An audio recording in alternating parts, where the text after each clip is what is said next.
Hello दोस्तों, क्या हाल चाल। मैं विपुल राम शर्मा एक बार फिर आप लोगों का स्वागत करता हूं आपके अपने इस प्यारे से परिवार ऑफिशियल वीआईपी क्लासेस में। आशा करता हूं बहुत ही अच्छे से इस सर्दियों के मजे के साथ रजाइयों में बैठकर के आप हमको सुन रहे होंगे और अपने सिलेबस की रफ्तार को तेज करते हुए चल रहे होंगे। ठीक है दोस्तों, डेट शीट आपकी आ चुकी है। डेट शीट के अकॉर्डिंग ही पर डे के हिसाब से अपना शेड्यूल बना के चलें। 40 डेज बचे हुए हैं, 40 डेज का टारगेट बना के लेके चलें। 20 मैं बता दूंगा आपको, इसकी मैं अलग से वीडियो भी बना दूंगा कि कैसे कैसे आप अपने शेड्यूल को बना सकते हैं। बाकी जैसा आपको सही लगे अपनी सिलेबस को कवर करने के लिए वो ट्रिक्स आप अपना सकते हैं, लेकिन अब देर नहीं करनी है, ये बात ध्यान रखना। समझ में आ गई बात? जो भी करना है बहुत जल्दी करना होगा और तरीके के साथ करना होगा। समझ में आ गई बात? यानी कि और काम रहें, ठीक है। ज्यादा वहां पर आप हाइपर ना हो, है ना। सारी चीजों को एक साथ देखे तो मैंने पुरानी एक कहावत है, अगर आपने पुरानी लोगों से सुनी होगी, अपने बाबा दादा नाना से, वहां पर एक कहावत बताई जाती है क्या कि जो आपने कहानी सुनी होगी ना कि एक बार बहुत सारी लकड़ियां इकट्ठी करके एक आदमी को तोड़ने के लिए दी गई, ठीक है, और वो नहीं टूट पाई, ठीक है। और जब उनको एक एक करके अगर आप तोड़ना चाहें तो टूट जाएगी, इसलिए पूरे सिलेबस को एक साथ ना देख करके आप उसको डे वाइज, जैसे डेट है आपकी, ठीक है, 1 जनवरी है, 2 जनवरी है, 3 जन है, 4 जन है, 5 जन, डेट वाइज उस सिलेबस को आप शेड्यूल कर सकते हैं। ठीक है, चले बात करते हैं आज के लेक्चर की। तो देखें जरा, लेक्चर नंबर 27 इलेक्ट्रॉनिक डिवाइस का यहाँ पर हो रहा है, और यहाँ पर मैं आपको आगे की चीजें बताऊंगा। लास्ट क्लास में हमने सेमीकंडक्टर्स वगैरह से रिलेटेड चीजें पढ़ ली थी, टाइप्स इसका हमने पढ़ लिया था, क्लासिफिकेशन पढ़ लिए थे। उसके बाद लास्ट वाले लेक्चर में यानी कि लेक्चर नंबर 26 में मैंने आपको बताया था कि पीएन जंक्शन किस किस तरीके से हम उसकी एप्लीकेशन होती है, कि मैंने उसके फिगर्स भी आपको दिखाए थे, कितने तरीके के डायोड में हम पीएन जंक्शन को यूज कर सकते हैं। ठीक है, आज हम बात करेंगे कि पीएन जंक्शन काम कैसे करेगा, वर्किंग ऑफ पीएन जंक्शन यहाँ पर हम देखेंगे और देखते हैं फिर कितना मजेदार इसका वर्किंग है। चलिए बात करते हैं, सामने स्क्रीन पर देखें जरा। तो पीएन जंक्शन तो आपको याद ही होगा, उसी को हम यहाँ पर देखेंगे जरा। Junction diode can flow the current in given two ways. जो जंक्शन डायोड होता है उसमें दो तरीके से करंट फ्लो होता है, बच्चा लोग याद रखना। कौन कौन से? एक तो होता है फॉरवर्ड में और एक होता है रिवर्स। बैकवर्ड में रिवर्स कहते हैं या बैकवर्ड कहते हैं, एक ही बात है। फॉरवर्ड के लिए करंट फ्लो होता है जो फील भी कर सकते हैं आप। फील का मतलब देखा जा सकता है, समझ में आ गई बात? पकड़ के मत फील करना। और बैकवर्ड में क्या होता है? करंट बिल्कुल भी फ्लो नहीं होता है, होता तो है लेकिन ना के बराबर होता है। समझ में आ गई बात? यानी उससे आप कुछ काम नहीं कर सकते। समझ में आई बात? रिवर्स करंट उसको बोला जाता है, उसको भी हम पढ़ेंगे, लीकेज करंट भी बोलते हैं। चलो बात करते हैं फॉरवर्ड बायस की। सबसे पहले फॉरवर्ड बायस को अगर बात करें, इफ द पॉजिटिव टर्मिनल, देखो डायग्राम से नोट करते हैं ना थ्योरी को, डायग्राम आपका मस्ट है यहाँ पर याद रखना। If the positive terminal of a battery is connected to the P side, यदि देखो डायग्राम में दिखाई दे रहा है ना, जो बैटरी है सबसे नीचे प्लस, प्लस को जोड़ा है बैटरी के कहां? पी से, और बैटरी के माइनस को जोड़ा है किससे? एन से कनेक्ट किया है, ठीक है। And the negative terminal to the N side, then PN junction is set to be forward bias. अगर बैटरी के पॉजिटिव टर्मिनल को आप पीएन जंक्शन के पी साइड से कनेक्ट कर देते हैं और नेगेटिव साइड को किससे कनेक्ट कर देते हैं? एन से, तो याद रखना वो क्या बन जाता है आपका? फॉरवर्ड बायस्ड बन जाता है। क्लियर बात? समझ में आ गई? चलो जी। Now applied voltage V opposes the barrier voltage VB, ठीक है। क्लियर आ गई बात समझ में? देखो ऊपर आपको दिखाई दे रहा होगा, VB जो है वो कैसा है? N2P है, लेकिन V जो आपने जो बैटरी आपने अटैच की है वो कैसे की है? P to N की है, P पर प्लस है और N पर माइनस है, यानी सीधी सी बात है, प्लस से करंट चलेगा और कहां पर जाएगा? माइनस में जाएगा, है ना। लेकिन पोटेंशियल बैरियर इसका उल्टा होता है। अब इसके रिजल्ट्स देख लेते हैं, फॉरवर्ड बायस में क्या क्या रिजल्ट्स यहां पर आते हैं। In forward biasing the barrier potential decreases to VB minus V। देखो मैं आपको बता देता हूं, एक बात यहां पर ध्यान रखना, इस तरीके से डायग्राम ये होता है, ठीक है। यहां पर एक लेयर होती है जिसको आप बोलते हैं क्या? Potential barrier. अगर ये लेयर पूरी कंप्लीट हो जाती है, समझ में आ रही है कि नहीं आ रही बात समझ में, तो एक भी इलेक्ट्रॉन इधर से उधर नहीं जा सकता है। लेकिन अगर ये हल्की सी भी डिक्रीज हो जाए तो क्या होता है? इतने पार्टीशन में से इलेक्ट्रॉन क्या कर सकते हैं? टर्निंग आउट कर सकते हैं, और इधर से इधर को टर्निंग आउट कर सकते हैं। क्लियर आगे बात समझ में? पोटेंशियल बैरियर की वैल्यू क्या होती है? VB, और जो आप पोटेंशियल लगा रहे हैं उसकी वैल्यू क्या होती है? बोलो, V होती है। आ रही है कि नहीं आ रही है बात समझ में? तो यहां पर एक बात बताई गई है क्या? रिजल्ट्स में अगर हम बात करें, in forward biasing the potential barrier decreases to VB minus V, यानी पोटेंशियल बैरियर यहां पर डिक्रीज हो गया, कुछ गिर गया। समझ में आ रही है कि नहीं आ रही है बात समझ में? ये पूरा का पूरा क्या था बताओ, v था, है ना। ये पूरा का पूरा कितना था, सॉरी vb था, और ये कितना था v, तो vb में से क्या माइनस कर दिया, v माइनस कर दिया। तो सीधी सी बात है, ये लेयर गिरेगी ही गिरेगी, और लेयर की डिक्रीज होती क्या होगा, enhance the majority charge carriers flow across the junction. जो मेजॉरिटी चार्ज कैरियर्स है, चाहे वो होल्स हो चाहे वो इलेक्ट्रॉन्स हो, क्या कर जाएंगे, क्रॉस आउट कर जाएंगे इसको, जैसे ये लेयर गिरेगी।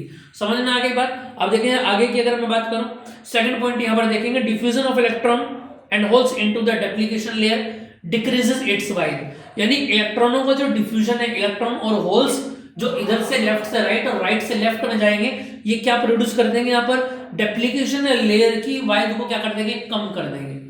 समझिए जो लेयर बनाई थी मैंने, ये डेप्लीकेशन लेयर की चौड़ाई को कम कर देंगे। Effective resistance across the junction decreases, resistance कम होगा तभी तो करंट फ्लो होगा।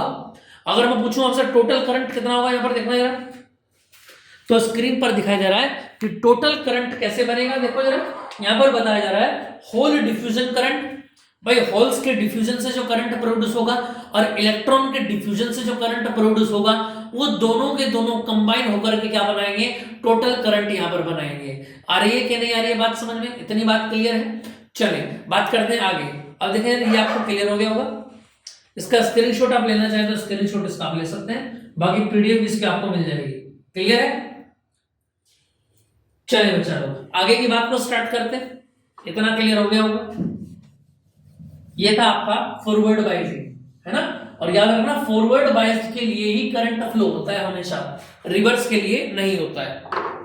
ठीक है, चलिए नेक्स्ट देखते हैं। सेकंड पॉइंट आ जाता है यहाँ पर, बैकवर्ड बाइज्ड क्या होता है। बैकवर्ड बाइज्ड कह दें या रिवर्स बाइज्ड कह दें, एक ही बात है, दोनों का मतलब एक ही है। देखो जरा, अब यहाँ पर क्या करना है, बैटरी को डायग्राम में आपको दिखाई दे रहा होगा, बैटरी का जो पॉजिटिव टर्मिनल है उसको कहां से कनेक्ट करेंगे, एन में कनेक्ट कर देंगे, और पी में क्या कर देंगे, नेगेटिव कनेक्ट कर देंगे। क्लियर है, देखो जरा, if the positive terminal of a battery is connected to the n side and negative terminal of p side to the p side, then the pn junction is said to be reverse biased। देखो diagram, अब diagram को थोड़ा सा मैं zoom करके आपको दिखा देता हूं। देखो जी, अब इस डायग्राम के ऊपर बात करता हूं केवल। देखो डायग्राम में आपको एक चीज दिखाई दे रही होगी क्या, कि नेगेटिव को हमने जोड़ा p से और पॉजिटिव को जोड़ा n से, और n के अंदर क्या है, इलेक्ट्रॉन है। बस सीधी सी बात है, n के अंदर क्या है, इलेक्ट्रॉन है। और इलेक्ट्रॉन कैसा चार्ज होता है, नेगेटिव चार्ज होता है। लेकिन n को हमने वायर से कैसे जोड़ा है, बोलो, प्लस से जोड़ा है। तो यानी कहने का मतलब इलेक्ट्रॉन वहां ना जाकर के कहां जाएगा, नेगेटिव अट्रैक्ट होता है पॉजिटिव की ओर। तो इलेक्ट्रॉन इसको क्रॉस ना करके उल्टा आएगा, इस तार में से इस बैटरी के अंदर एंटर कर जाएगा। और यही होगा होल्स के साथ। होल्स को जो कनेक्ट किया गया, यानी पी एरिया को कनेक्ट किया आपने किससे, नेगेटिव से, यानी होल्स पर कैसा चार्ज है, पॉजिटिव। और पॉजिटिव कहां को जाता है, बोलो। देखो याद रखना, मैंने आपको पहले भी बता रखा है, जो पॉजिटिव चार्ज होता है वो कन्वर्ट होता है इसकी तरफ को, अट्रैक्ट होता है, और जो नेगेटिव चार्ज होता है वो अट्रैक्ट होता है किसकी तरफ को, पॉजिटिव की तरफ को। आ रही है कि नहीं आ रही है बात समझ में, इतनी बात क्लियर है। आगे बात समझ में, ये यहां पर बताया गया। देखो जरा, अगर हम आगे बात करें, now applied voltage V and barrier potential VB are in the same direction. इस बार क्या होगा, इस बार दोनों के दोनों सेम डायरेक्शन में होगा, V और VB भी। ठीक है, इसका रिजल्ट्स की अगर हम बात करें, the barrier potential increase to, अब देखो ये जो पोटेंशियल बैरियर था यहाँ पर VB जो पहले घट गया था, अब इस बार क्या होगा, दोनों एक ही डायरेक्शन में, तो क्या होगा, ऐड हो जाएगा, और VB प्लस V, यानी कहने का मतलब ये है, अभी अभी मैंने आपको बताया था किस तरीके से अगर लेयर है और इस लेयर के अंदर क्या बनता है, ये VB बनता है, और इसमें मैंने VB कनेक्ट कर दिया, तो ये तो बिल्कुल जुड़ जाएगी इससे कोनों पर से, आर पार जाने का कोई मतलब ही नहीं है। इसका मतलब क्या होगा, इलेक्ट्रॉन जब मूव नहीं करेगा, यानी इलेक्ट्रॉन अगर मूव नहीं करेगा, समझ में आ रही है बात या नहीं, तो क्या होगा, करंट भी प्रोड्यूस नहीं होगा। क्लियर, आगे कि नहीं आगे बात समझ में, बताना बच्चा लोग। यही बात यहाँ पर बताई गई है, VB enhance majority charge carriers move away from the junction, junction से दूर दूर भाग जाएंगे दोनों। Increasing the by of depletion layer increase हो जाएगी जब दूर दूर चले जाएंगे। Resistance of PN junction becomes very large, no current flows across the junction due to majority charge carriers.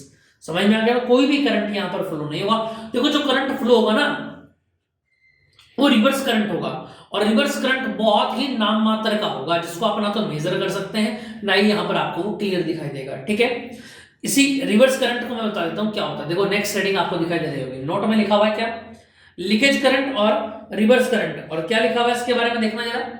We know that there are always present some minority charge carriers like holes in n region and electrons in p region। ठीक है, p region में electron होते हैं, charge minority charge carriers की form में बता रहा हूं, ठीक है। और n रीजन में क्या होते हैं, होल्स होते हैं, ठीक है, यानी जो इसको डिवाइड करके कूद करके इसको जाते हैं, जंप करके। The reverse biasing pushes them towards junction setting a current. ये जो रिवर्स बाइसिंग पुश करते हैं इलेक्ट्रॉन्स को, यही क्या करते हैं, प्रोड्यूस करते हैं करंट को, जिसको हम क्या बोलते हैं, रिवर्स और लीकेज करंट इसको बोला जाता है। क्या बोला जाता है इसको, रिवर्स करंट इसको आप बोलते हैं, और इसी का नाम क्या है, रिवर्स करंट भी इसी को बोला जाता है। क्लियर आ गई होगी बात समझ में, इतनी बात क्लियर है। चले बच्चा लोग, ये आपको समझ में आ गया होगा, क्लियर बातें समझ में आ गई होंगी। अब बातें करते हैं नेक्स्ट बारे में। देखो जरा, एक ग्राफ आपको दिखाया, हालांकि मैं ये पढ़ाऊंगा आपको, ये वीआई ग्राफ होता है, इसको मैं नेक्स्ट लेक्चर में बताऊंगा, लेकिन यहां पर मैं थोड़ा सा क्लियर कर देना चाहता हूं इसको। देखो जरा, आपको दिखाई दे रहा होगा इसमें, देखो आगे वाला जो एक्स एक्सिस पे वो तो वोल्टेज भी है, और अगर वाई एक्सिस की बात करें तो वाई एक्सिस में कौन है, आई एम्पियर करंट है, ठीक है। अब ग्राफ में अगर आप देखें तो ग्राफ में आपको क्या दिखाई दे रहा होगा, अगर फॉरवर्ड बाइस्ड की बात करें तो करंट फ्लो हो रहा है वोल्टेज के थ्रू। देखो ऊपर को ग्राफ जा रहा है कि नहीं जा रहा। और अगर हम बात करें रिवर्स बाइसिंग की बात करें या बैकवर्ड बाइसिंग की बात करें तो करंट कहां पर जा रहा है, डाउन साइड में जा रहा है। और ये डाउन साइड में जो करंट जा रहा है ना, ये देखो ये सीधा नहीं जा रहा, मतलब घूम के नहीं जा रहा है, कुछ डिस्टेंस तक गया, देखो कुछ डिस्टेंस तक गया सीधा सीधा सीधा सीधा, और जहां से नीचे फिर हल्का सा झुक गया और फिर बिल्कुल सीधा परपेंडिकुलर 90 डिग्री पर गिर गया। इसको बोलते हैं एवलांच वोल्टेज। क्या बोलते हैं इसको, एवलांच या ब्रेकडाउन भी बोलते हैं इसको, आप ब्रेकडाउन वोल्टेज बोलते हैं, ठीक है। इसको मैं कल कराऊंगा आपको और अच्छे डीप तरीके से, ठीक है। तो दोस्तों इतनी बात आपको समझ में आ गई होंगी। मिलते हैं नेक्स्ट क्लास में एक बेहतरीन से नए टॉपिक के साथ, तब तक बने रहिए ऑफिशियल वीआईपी क्लास में, अपने पंटर लोगों में शेयर कीजिए और सब्सक्राइब कीजिए हमारे चैनल को। जय हिंद।